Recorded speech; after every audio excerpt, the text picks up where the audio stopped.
কখনো কি এইভাবে আলুর চপ বানিয়ে খেয়েছেন?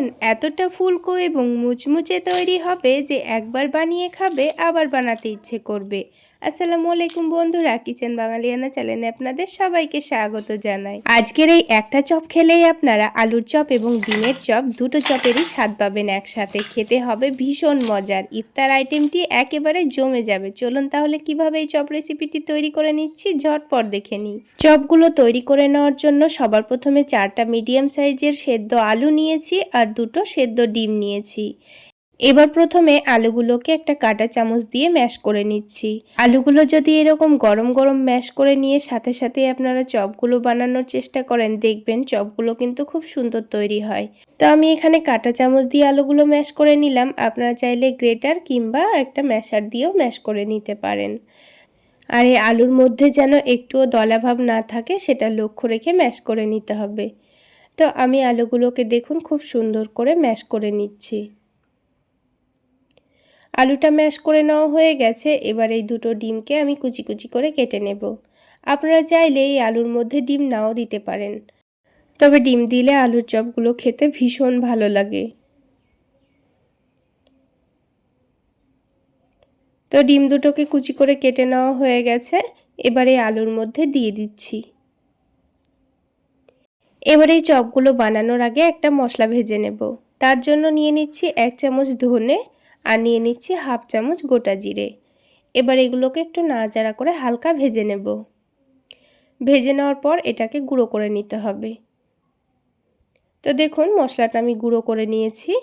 এবার এই মশলাটা কিন্তু আমি আলুর চপের মধ্যে ব্যবহার করব, তাহলে খেতে ভীষণ ভালো লাগে। এবার দিয়ে দিচ্ছি কড়াইয়ের মধ্যে 3 টেবিল চামচ মতো সরিষার তেল। তার মধ্যে দিয়ে দিয়েছি বেশ কিছু পরিমাণ পেঁয়াজ কুচি। পেঁয়াজটাকে খুব সুন্দর কালার আসা পর্যন্ত ভেজে নেব। তো পেঁয়াজটাকে আমি লাল করেই ভেজে নেব। কিছুক্ষণের মধ্যেই দেখুন পেঁয়াজটা কিন্তু খুব সুন্দর ভাজা হয়ে গেছে। এবার এখানে দিয়ে দেব হাফ টেবিল চামচ মতো আদা রসুন বাটা। আদা রসুন বাটাটাকে দিয়েও আবারও একটু ভালো করে ভেজে নেব যতক্ষণ না পর্যন্ত আদা রসুনের কাঁচা গন্ধটা চলে যাচ্ছে। এবার দিয়ে দিচ্ছি খুবই সামান্য হলুদের গুঁড়ো আর ওই ভাজা মশলাটা। আর ঝালের জন্য আমি দিয়ে দিচ্ছি 2টো কাঁচামরিচ। আপনারা ঝালের পরিমাণটা বাড়িয়েও নিতে পারেন।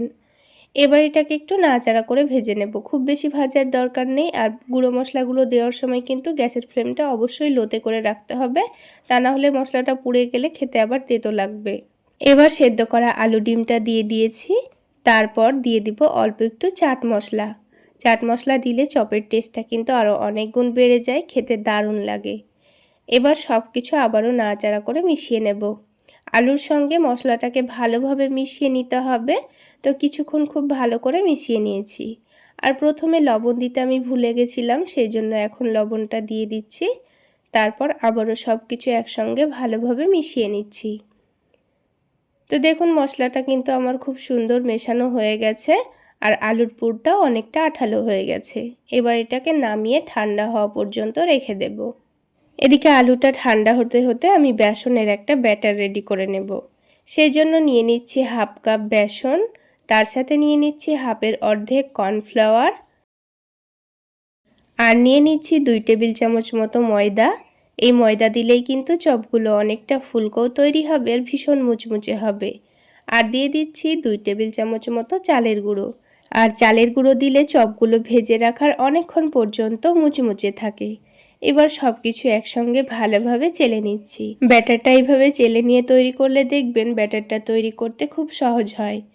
এবার এখানে কিছু গুঁড়ো মশলা দিয়ে দেব। দিয়ে দিচ্ছি স্বাদ মতো লবণ, হলুদের গুঁড়ো, দিয়ে দিচ্ছি ভাজা জিরা গুঁড়ো আর দিয়ে দিচ্ছি অল্প করে একটু 5 ফোড়ন গুঁড়ো, ঝালের জন্য মরিচের গুঁড়ো আর দিয়ে দিচ্ছি চাট মশলা আর এখানে দিয়ে দেব হাফ টেবিল চামচ মতো চিনি।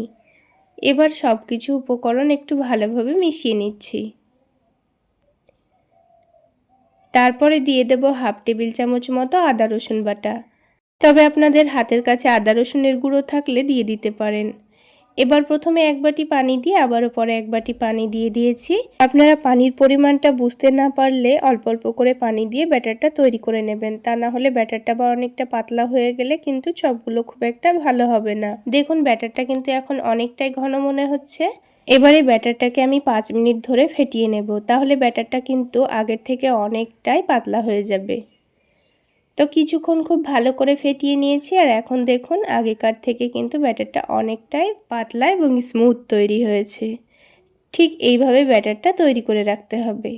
এখন আমি 5 মিনিটের জন্য এক সাইডে সরিয়ে রাখছি, আর ততক্ষণে চপগুলো তৈরি করে নেব। তো চপগুলো তৈরি করে নেওয়ার আগে হাতের মধ্যে একটু তেল মাখিয়ে নিয়েছি। এবার অল্প করে আলু ডিমের মিশ্রণ নিয়ে গোল গোল করে চপের শেপগুলো দিয়ে দিচ্ছি। আপনারা আপনাদের পছন্দ মতো শেপে চপগুলো তৈরি করে নেবেন। তো আমি ছোট্ট ছোট্ট গোল গোল করেই কিন্তু চপগুলো বানাবো। তো এইভাবে করেই কিন্তু আমি সবগুলো চপ তৈরি করে নিচ্ছি। বন্ধুরা, আমার এই রেসিপি ফলো করে যদি আপনারা চপগুলো বানিয়ে থাকেন, দেখবেন আপনাদের চপও একেবারে মুচমুচে এবং ফুলকো তৈরি হবে। তো দেখুন সবগুলো চপের শেপ কিন্তু আমার দেওয়া হয়ে গেছে। এবার এগুলোকে সাইডে রেখে দিচ্ছি। আর এই ব্যাটারটা দেখুন তখনকার থেকে কিন্তু অনেকটাই ঘন হয়ে গেছে। তো যেহেতু এর মধ্যে ময়দা চালের গুঁড়ো ছিল, সেই জন্য রেস্টে রাখার জন্য এটা আরও অনেকটাই ঘন হয়ে গেছে। আর দেখুন বন্ধুরা, চামচটা কত সুন্দর কোট করে নিয়েছে। তো ঠিক এইভাবেই কিন্তু ব্যাটারটা আমাদের রেডি করতে হবে। এবার ভাজার ঠিক আগের মুহূর্তে দিয়ে দিচ্ছি 1 টেবিল চামচ মতো বেকিং পাউডার। আর এই বেকিং পাউডার দেওয়ার কারণেই কিন্তু চপগুলো অনেকটাই ফুলকো তৈরি হবে। তো বেকিং পাউডার দিয়ে ব্যাটারটা আবারও খুব সুন্দর করে মিশিয়ে নিয়েছি। এবার চপগুলো ভেজে নেওয়ার জন্য আমি এখানে একটা ছোট কড়াই নিয়েছি। এবার কড়াইয়ের মধ্যে একটু বেশি করে তেল দিয়ে চপগুলোকে ডুবো তেলে ভাজতে হবে, তাহলে চপগুলো দেওয়ার সাথে সাথেই খুব সুন্দর ফুলে উঠবে। এবার একটা চপ নিয়ে ব্যাটারে ভালোভাবে ডুবিয়ে নিয়েছি, তারপর কাঁটা চামচ দিয়ে এক্সট্রা ব্যাটারটাকে ঝরিয়ে নিচ্ছি। এবার এটাকে গরম তেলে ছেড়ে দেব। এটা কিন্তু ঠান্ডা তেলে দিলে খুব বেশি ফুলবে না, তাই খুব ভালো করে তেলটা গরম করে নিয়ে একটা একটা করে চপগুলোকে ছেড়ে দিতে হবে। আর কিছুক্ষণের মধ্যেই দেখবেন চপগুলো কত সুন্দর ফুলে উঠেছে। ঠিক এইভাবেই সবগুলো চপ আমি তৈরি করে নেব। আর খুব সুন্দর কালার চলে আসলেই দেখুন চপগুলোকে আমি তুলে নিয়েছি। আর এর মধ্যে কিন্তু একটুও তেল টানবে না, খুব সুন্দর কিন্তু ভাজা হবে। আর আওয়াজ শুনে বুঝতে পারবেন কতটা মুচমুচে তৈরি হয়েছে। বাকি চপগুলো ঠিক একইভাবেই আমি ভেজে নেব। যদি অল্প তেলে চপগুলো ভাজেন, দেখবেন খুব একটা ফুলবে না। এইরকম ডুবো তেলে চপগুলো ভাজলে দেখবেন সবগুলো চপ একেবারে ফুলকো তৈরি হবে এবং মুচমুচেও হবে। তো দেখুন এই চপগুলো খুব সুন্দর কালার চলে এসছে। এবার আমি এগুলোকেও তুলে নেব। তাহলে বন্ধুরা, সবগুলো চপ আমার ভাজা হয়ে গেছে। তাহলে বন্ধুরা, আজকের এই আলু ডিমের চপ রেসিপি ভালো লেগে থাকলে অবশ্যই একটা লাইক শেয়ার করে দেবেন। আর আমার এই সহজ রেসিপিগুলো যদি ইউটিউব চ্যানেল থেকে দেখে থাকেন, চ্যানেলটি সাবস্ক্রাইব করে দেবেন। আর ফেসবুক পেজ থেকে দেখে থাকলে পেজটি ফলো করে দেবেন। তাহলে আজকে এই পর্যন্তই। সকলে অনেক বেশি ভালো থাকবেন, সুস্থ থাকবেন। দেখা হচ্ছে আবার একটি নতুন রেসিপি নিয়ে নেক্সট এপিসোডে।